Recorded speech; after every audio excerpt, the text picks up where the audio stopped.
Quais as etapas da avaliação nutricional que você precisa contemplar quando faz uma consulta de nutrição? Seja você personal, nutricionista de consultório ou de hospital, precisa ter um passo a passo para avaliar completamente o seu paciente e fazer uma prescrição adequada. Hoje nós vamos falar sobre o passo a passo de uma consulta de nutrição. Vem comigo! Olá, estudantes de nutrição e nutricionistas! Meu nome é Ju Toledo, eu também sou nutricionista, sou pós-graduada em saúde pública e nutrição esportiva e vim conversar com vocês hoje sobre o passo a passo da avaliação nutricional. Quais os dados que nós precisamos pegar para avaliar o paciente de maneira correta e fazer uma prescrição mais adequada? Eu vou fazer um resumo, tá? Para a gente conseguir de maneira didática identificar esses passos, mas o primeiro detalhe é o cadastro. Tá? Parece muito óbvio, mas às vezes a gente fica meio assim naquela correria, só pega data de nascimento, sexo e pronto.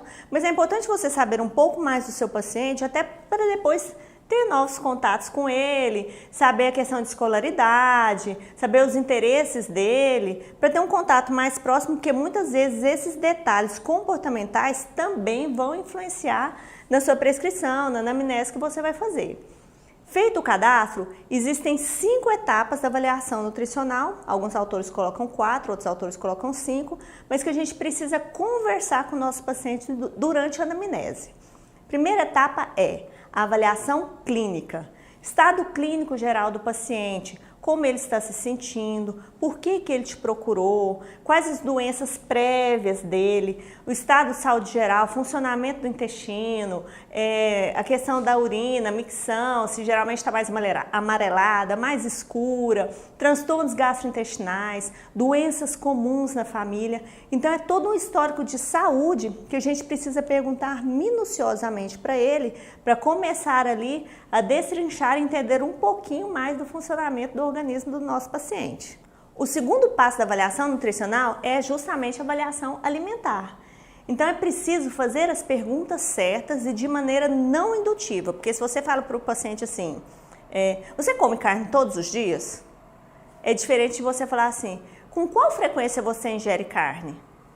Então você tem que ter cuidado na maneira de perguntar e fazer as perguntas que são importantes sobre alergias alimentares, sobre intolerâncias, sobre preferências, horários de consumo dos alimentos, né? Não dá para você falar para ele, olha, nesse horário você vai tomar uma vitamina de frutas, sendo que é um horário que ele vai estar sempre no meio de uma reunião, no escritório, um horário específico, que ele não vai poder sacar o liquidificador de dentro da pasta e fazer um creme de frutas ali, porque o nutricionista falou que tem que ser aquela hora, tá? Então a gente precisa conversar bastante, trocar ideias sobre o hábito, sobre as preferências, sobre as experiências prévias com outros nutricionistas, com outras tentativas de reeducação alimentar, até para entender um pouco mais do comportamento dele em relação ao alimento e em relação ao objetivo dele.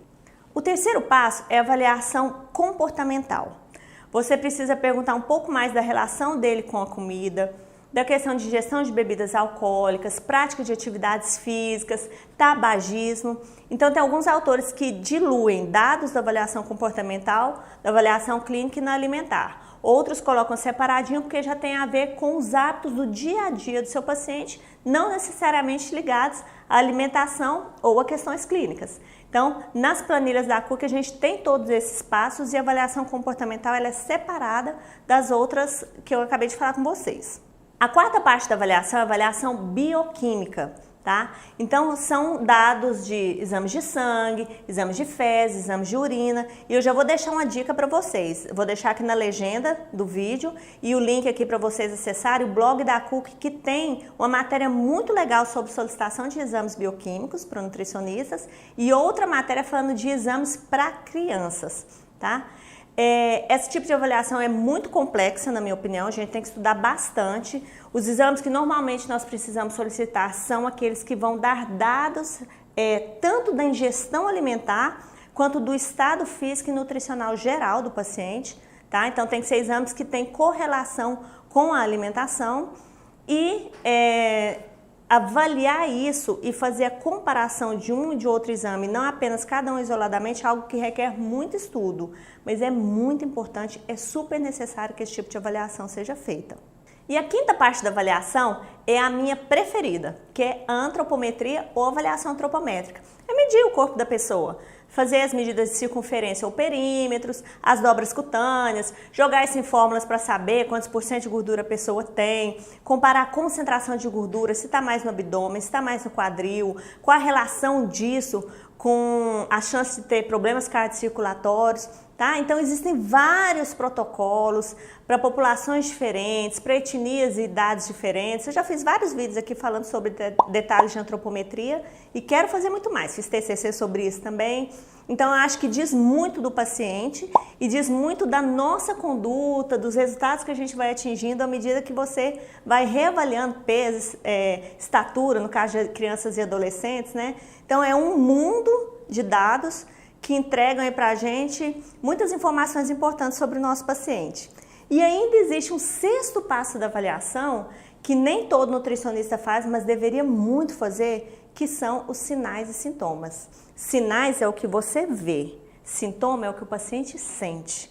E a carência de nutrientes ou a ingestão aumentada de alguns nutrientes podem levar a sinais e sintomas que vão contar para o nutricionista que está ali antenado, que estudou direitinho, que o paciente está com carência de proteína, está com carência de micronutrientes, está com excesso de ingestão de gordura, tá? Então é outro tipo de avaliação também bastante complexa, muito legal, mas que precisa ser feita e que muitas vezes a gente vê que os nutricionistas não fazem, tá? Então dos 5 passos acaba tendo um extra aí que não está sendo muito feito, mas que nas nossas planilhas nós colocamos todos eles, porque nós consideramos que são 6 passos da avaliação nutricional que são extremamente importantes.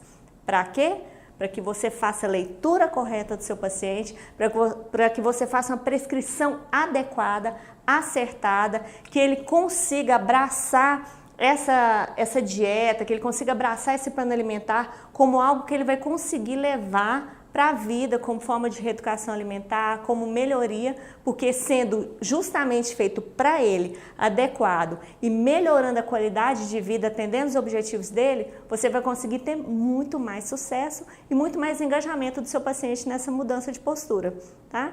Então, novamente eu vou deixar o link aqui das nossas planilhas para você dar uma olhadinha e sabendo que fazer as perguntas certas é fundamental para que você tenha as respostas adequadas e todos os dados para levar o seu paciente a atingir o objetivo que ele deseja. Até terça!